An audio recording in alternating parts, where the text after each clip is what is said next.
Guys, welcome back to my YouTube channel. Ngayon guys, andito po ako ngayon sa Winland Electrical Supplies. Ngayon guys, nagpaalam po ako kay Kuya kung pwede mag-vlog.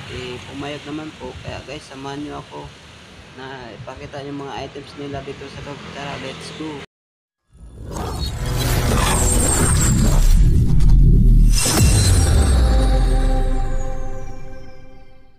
Ito guys, bago po kayo papasok sa loob, ito muna makikita nyo.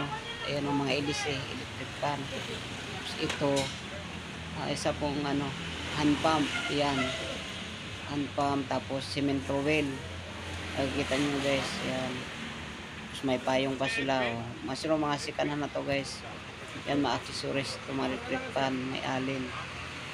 Ito naman sa kabila guys, ito yon panghugas ng plato, dishwashing, meron sila guys. Tsaka martilyo, mura na lang martilyo nila dito guys. Tsaka poset.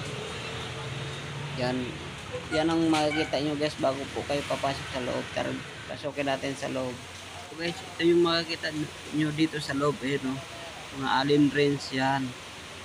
Nakikita nyo guys, mga steel tape, ball point, yan nakita nyo guys. Ayun, ball point, adjustable, nickel yata to guys to.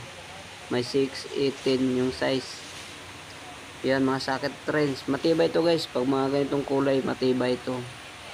Gawang wadpo. Yan, mga alens yan. Mga socket wrench. Ang dami dito guys. May 8 pieces. Open wrench pa sila. Maganda to guys. Box wrench. Meron din sila. Yan, mga kombinasyon. Socket wrench. Ito guys, ratchet heavy duty. Ang dami yun. Daming socket wrench. Pwede na dami ka mapipilian dito guys. Yan, cross wrench.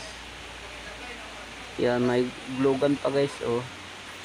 Mga pliers, cutter, yun, marami dito. Isang sheet na to guys. Gandang klase to guys, isang sheet na. Yan, may cordless la dito guys. Impact wrench. Yan, may sigsaw rin sila. Ayan yan, may angle grinder. Ito, hindi pa to cordless guys. Ito, cordless to isa guys. Yan, isang sheet na to guys. Ito, cutter, long nose. Yan, marami dito guys. Mga drill bit, gamit sa mga pangbakal, pangbutas. Yan, kahoy, screwdriver set, isang sheet na guys. Ayan, ito cordless to guys. Electric blower. Yan so may carry hammer. May cooking guns la dito guys. Yan, wrapper. Yan, pang gardening hose yan guys. Gardening. Yan, mga drill bit. So, yun guys. Bisitahin nyo lang tindahan nila guys. Winland. Dito malapit sa 10th Avenue sa may G. Tudor Street sa may Grace Park, Caloocan. Yan si Kuya. Diyan po kayo magtanong. Yun guys. Muli, maraming salamat sa inyong panunod guys. Bago tatapos yung video guys, ito po yung mga accessories nila. Gamit sa mga electronics to guys. Yan, may electric fan. Marami dito guys, lahat panggamit sa motor, sasakyan, electric fan. Marami dito guys, kaya puntahan nyo na guys dito sa 10th Avenue, Caloocan.